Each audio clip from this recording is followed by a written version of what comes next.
Okay, so I'm gonna be sharing with you in this video how did my trans egg crack. And yes, VTubing did help, but it wasn't like the specific thing that cracked the egg. So I'm going to be sharing with you like the story of how my trans egg actually cracked and then how VTubing actually helped. As you can see from the thumbnail, I did used to use another model, a male model, and then I transitioned virtually into a female model, which is this one I'm using now. My parents, they are actually like OG anti-Vogue people. You know what I mean? They have always been anti-Vogue as far as I'm concerned.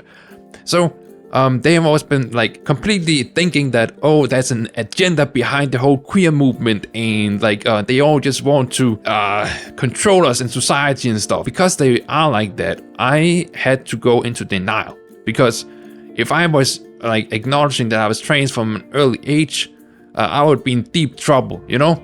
I would be in deep trouble. So I had to deny it, and like that kept me safe for like while I was growing up. But the thing was, I actually always wanted to be a girl. I always wanted to be a girl. Even like when I was a baby, I wanted to be a girl. I remember actually one memory I have like when I was looking at a female baby.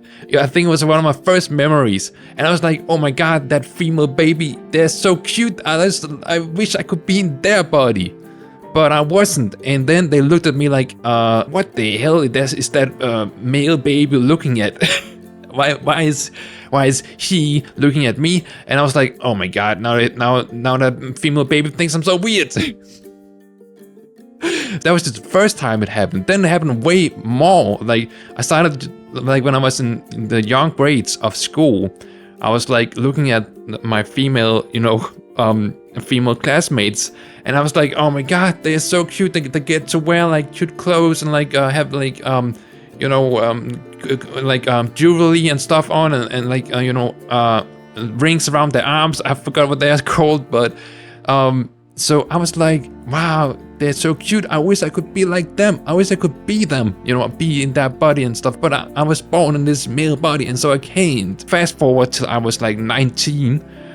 Then I was actually starting to feel really bad. Like I was starting to feel really, really bad from all this dysphoria that I had that I didn't even know was dysphoria back then. But it was dysphoria, and I was actually feeling so bad that I was even suicidal. And that's why there was a trigger warning in the beginning of this video, because I was actually feeling suicidal, and I even I sought help for being suicidal. But they didn't want to give me the help, man. They didn't want to give me the help. They said, you need to have planes. You need to have planes before we can help you. And I was like, but yeah, I just feel suicidal. I just want help.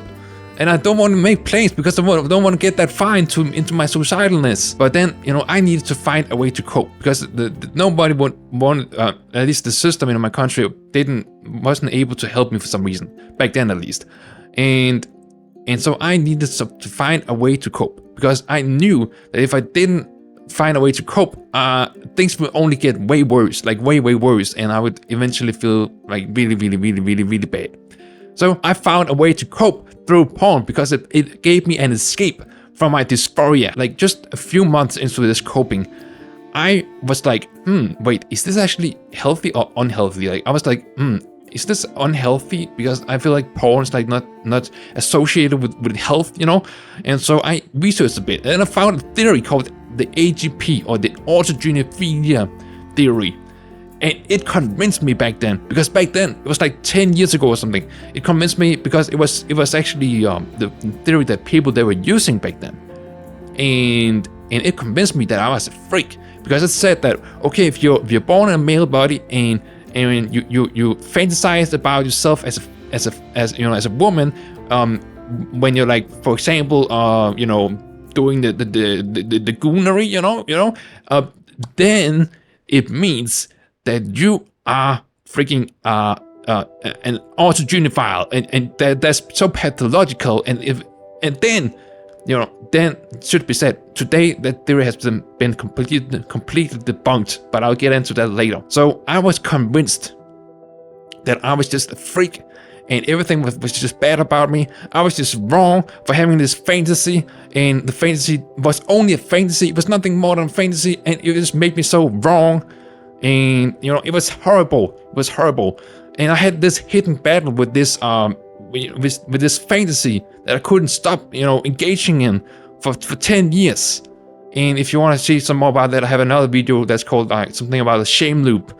I have it up right there, I think. So, like, after around like 10 years, or like 9-10 years, something like that, I was like, okay, this is not working out. I can't keep watching this freaking pornography and not having a normal life, normal, relationships with people like that are intimate and stuff. I don't want to just watch this freaking porn and that's just it.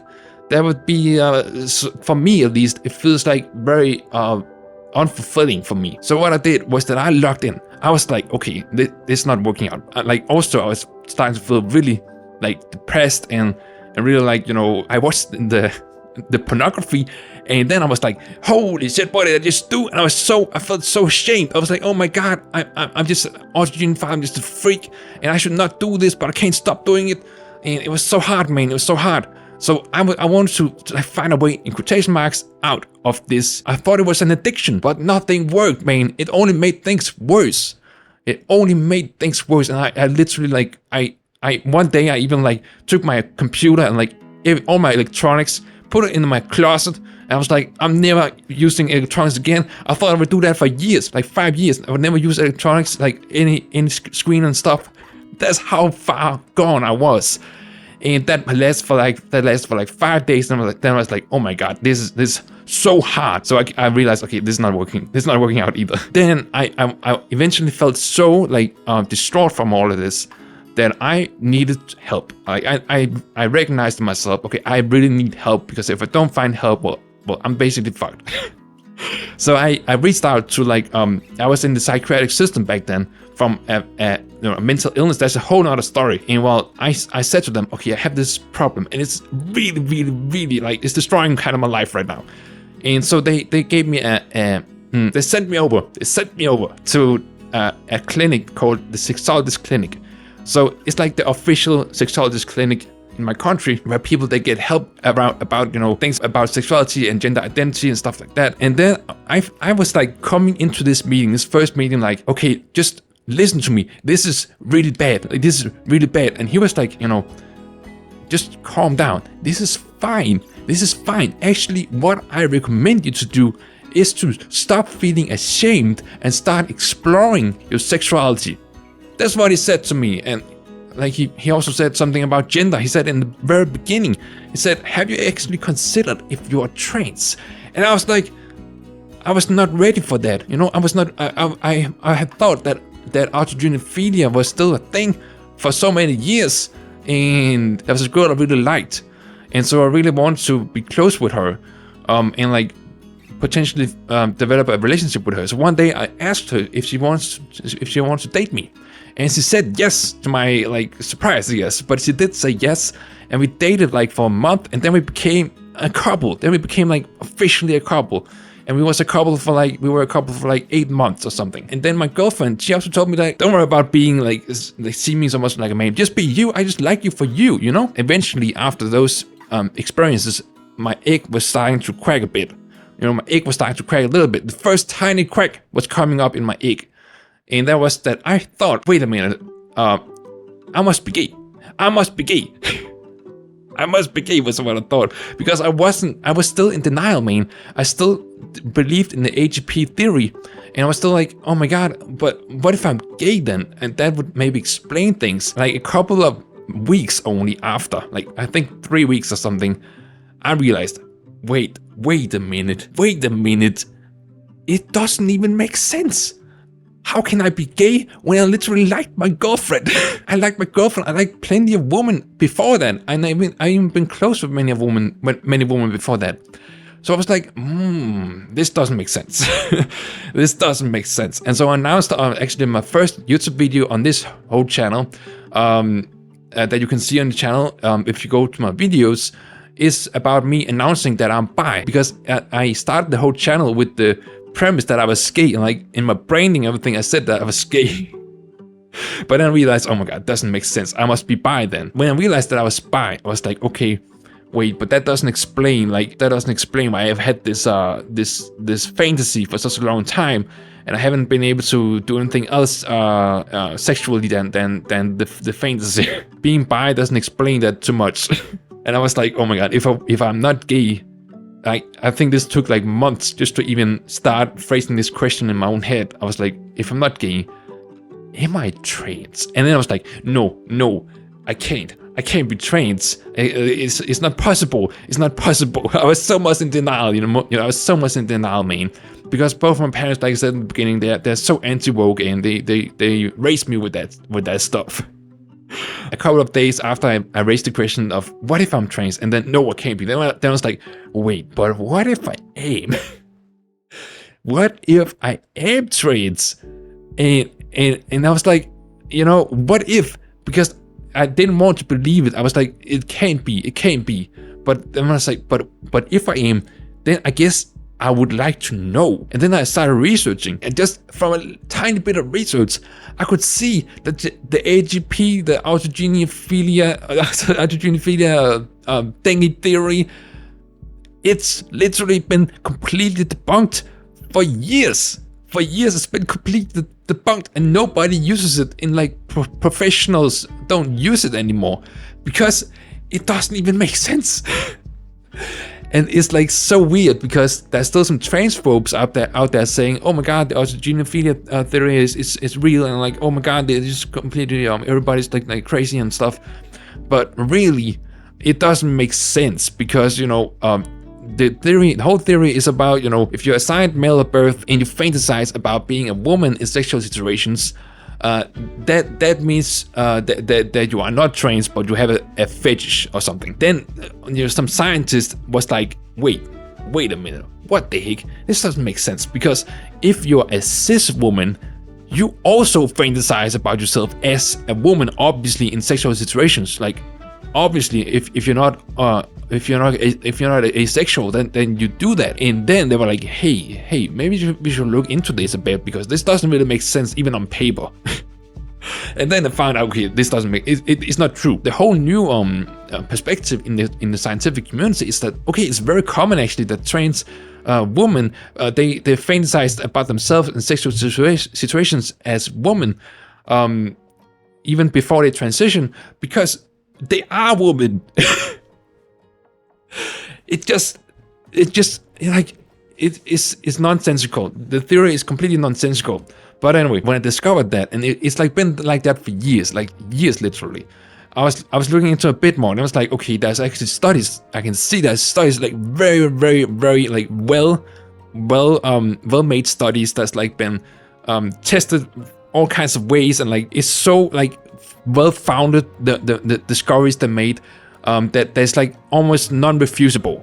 Like it's just like, it's so clear what they showed, these studies. And it was like that trans women actually have the same characteristics in their brains as cis women. We can see that literally from science. Then I was like, oh, okay, is this different than when I researched it like 10 years ago? And I was like, whoa, okay, things have changed a bit, and like science has started to discover and figure out that trans people are real, and it's not anything like, it's natural thing that can happen in a human body. When we are born, something can happen that makes us trans. Like when we develop in the womb.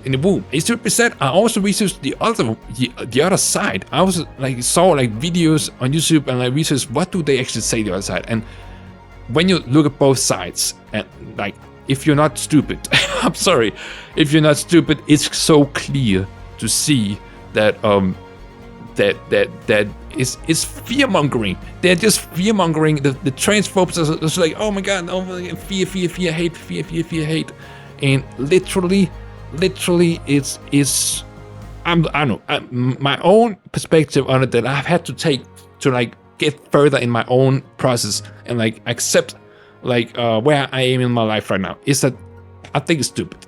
I think it's stupid. Then I was like, what if I'm trans? And I was like, okay, I'm probably trans. And then my egg just started cracking more and more until I realized, okay, well, I'm I'm trans. I'm literally trans. And if you want to see like a video where I like tell like you know, share some more of these things that I realized that while my egg was cracking, like intricate things, like things that are like you know, memories, and like things that are like, you know, all those kinds of things that I realized. If you want to see that, feel free to like this video or let me know in the comments, and I can make that video as well. But one thing that I realized was related to the title of this video and the VTubing and stuff, that when I was seen in my previous area of the channel as a male VTuber, like then my gender dysphoria kind of spiked every time I even just watch my own like videos or streams. I didn't know it was gender dysphoria in the beginning because I realized I was trans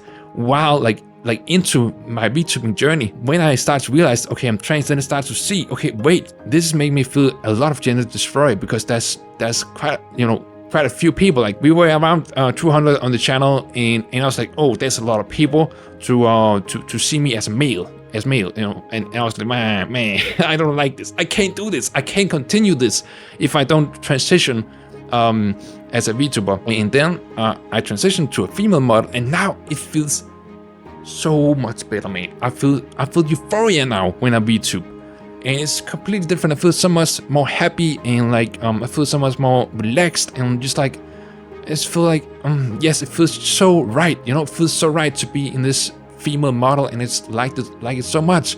And the previous model, I was like always, I think even if you like watch some of my earlier videos, maybe you can actually feel on my way of speaking that I was feeling quite tense. I was like, there was like this dysphoria was making me so tense, and now I just feel like so free. I feel free, man. It's awesome.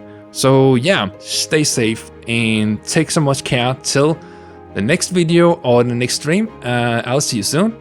Bye bye.